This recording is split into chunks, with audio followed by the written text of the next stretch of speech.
Welcome to the BitBite podcast, your source for news and information about Bitcoin and the cryptocurrency space.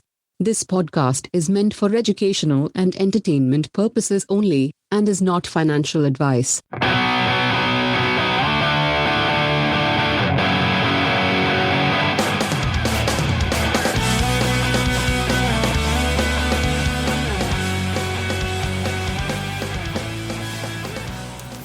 So I know we talked about a little bit about this yesterday, but you heard the IMF told El Salvador to basically ban Bitcoin as legal tender yesterday, right?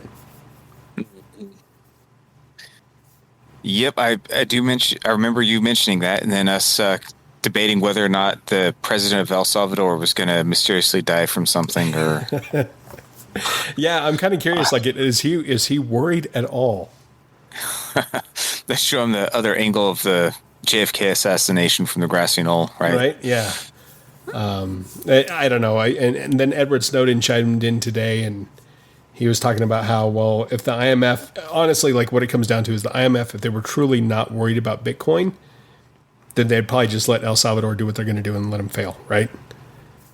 But when they're talking to them like that, and they're basically asking them not to allow Bitcoin to be legal tender in their country, I don't know. That's kind of interesting.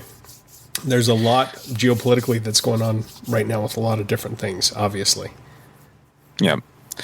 Well, it just takes one country to kind of show that it works, and then there's another country that really doesn't have anything else to lose, and they're going to join in.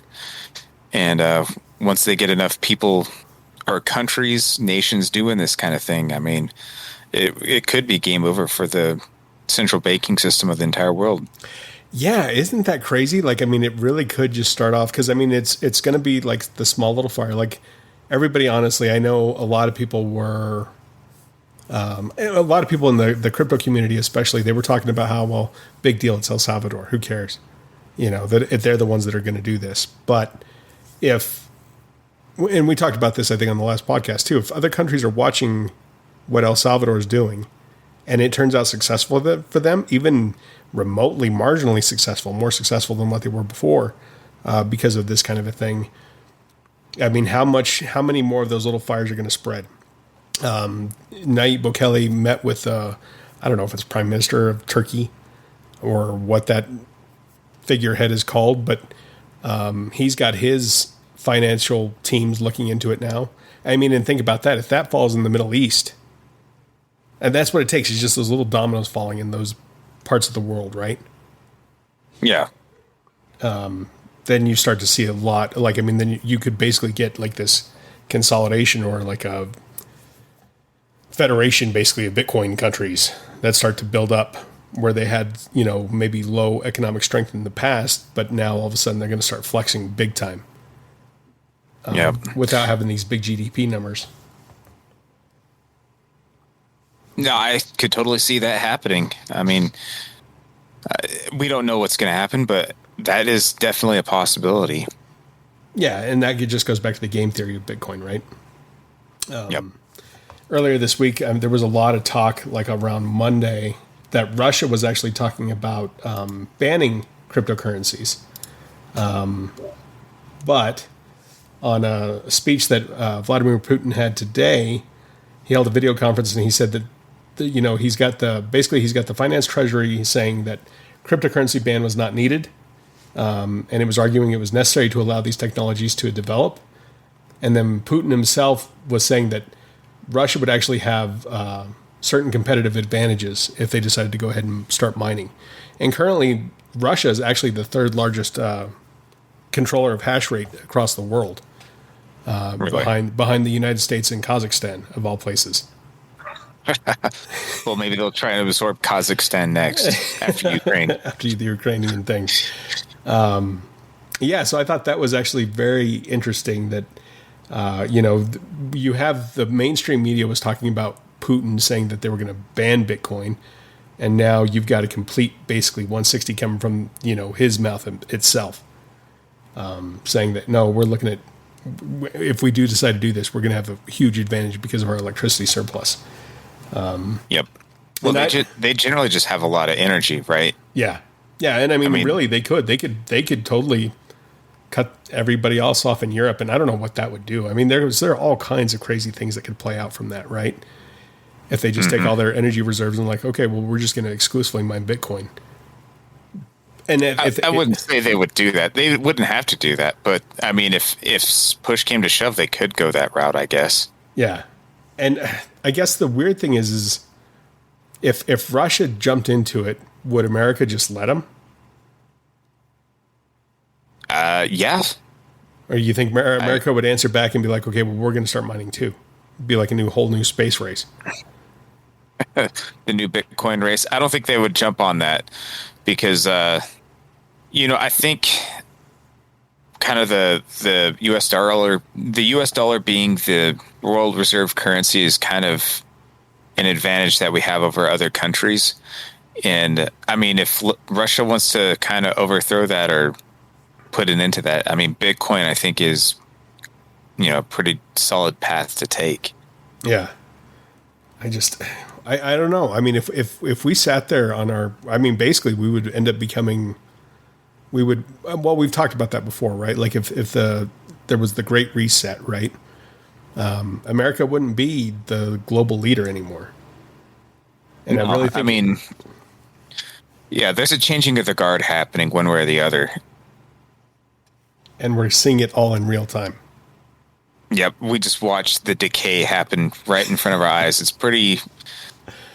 It's unsettling as an American. Yeah, and it's kind of terrifying at times. Like, I mean, just what is the world going to be? Mm-hmm. And there was also another story that I was going to talk about, and again, I talked about this a little bit with you yesterday.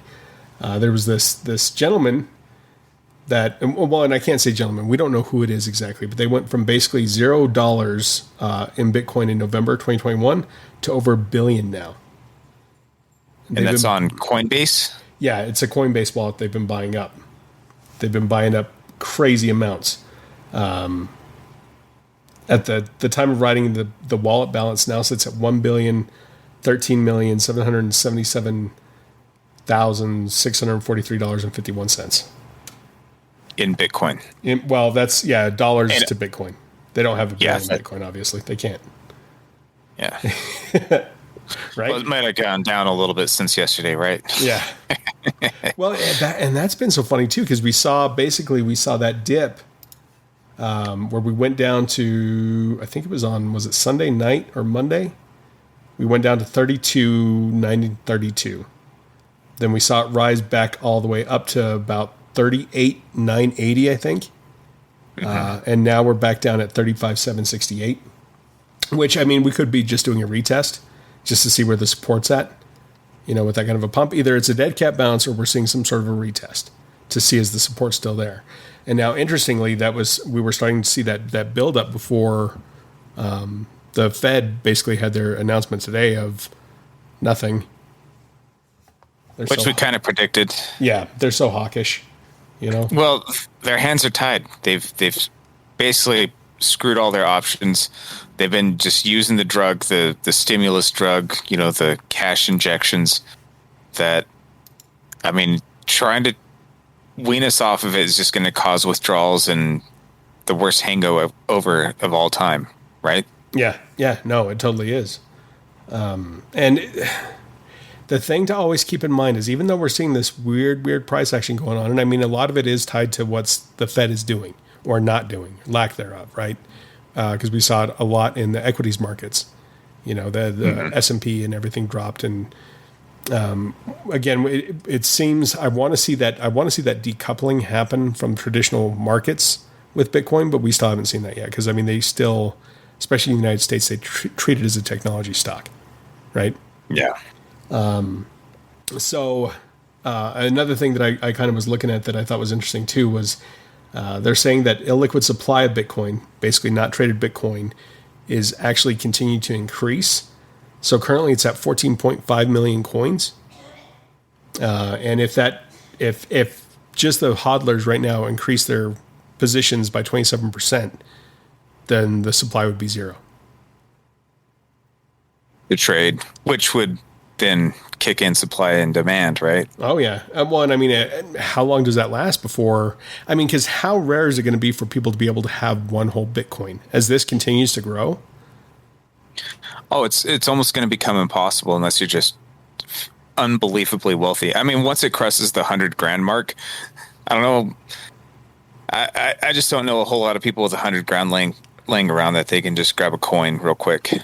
Even at current prices, I don't know a whole lot of people with $30,000 just laying around that could just be like, oh, I'm going to go buy Bitcoin and a half. Really? Okay. More power to you, buddy. I mean, good for you. Yep.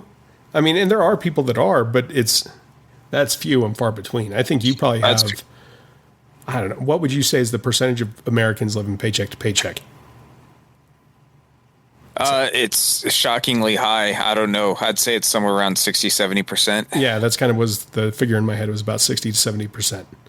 I almost wanted to say 80, but I was like, that may be a little bit too high. But I think about 60% to 70% of Americans are probably living paycheck to paycheck.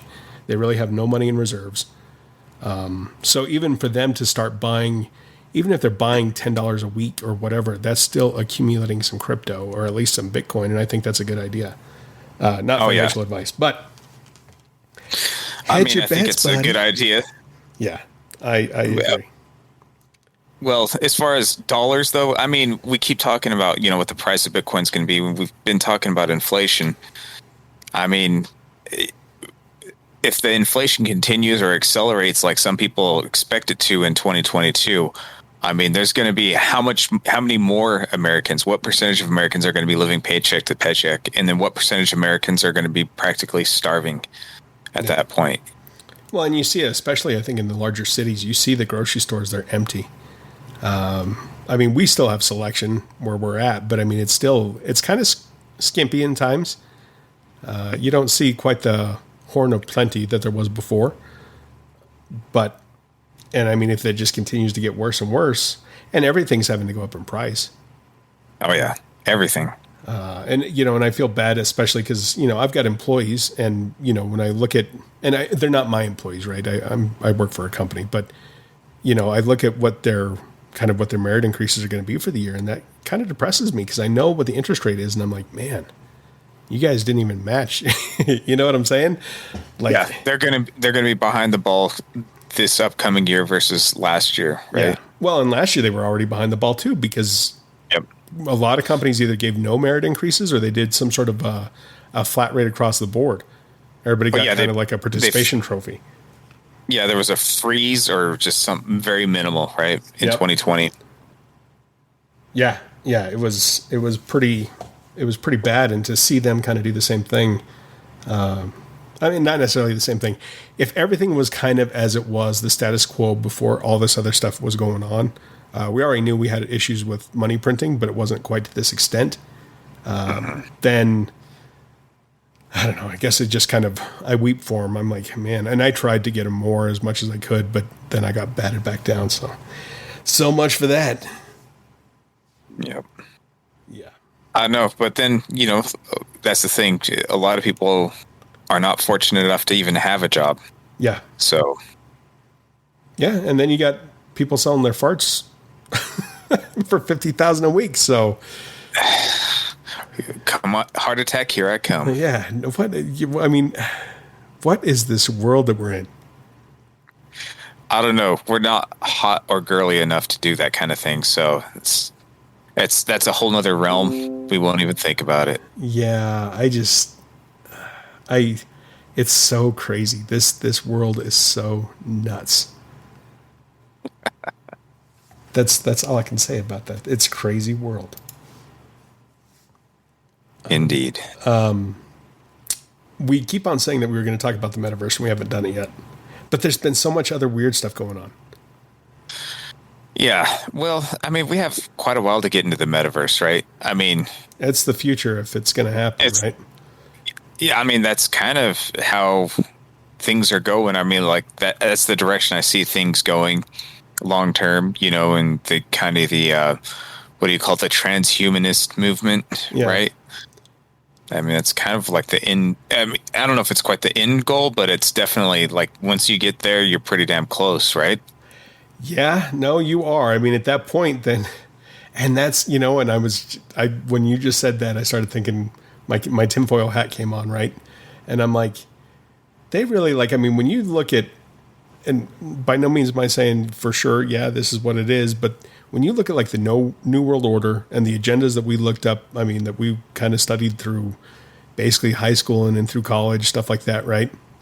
And even some of that stuff we heard when we were kids, if they can convince everybody to get into the metaverse, and that's where everything's at, meanwhile they buy up all the physical stuff, and then they just cut everybody off.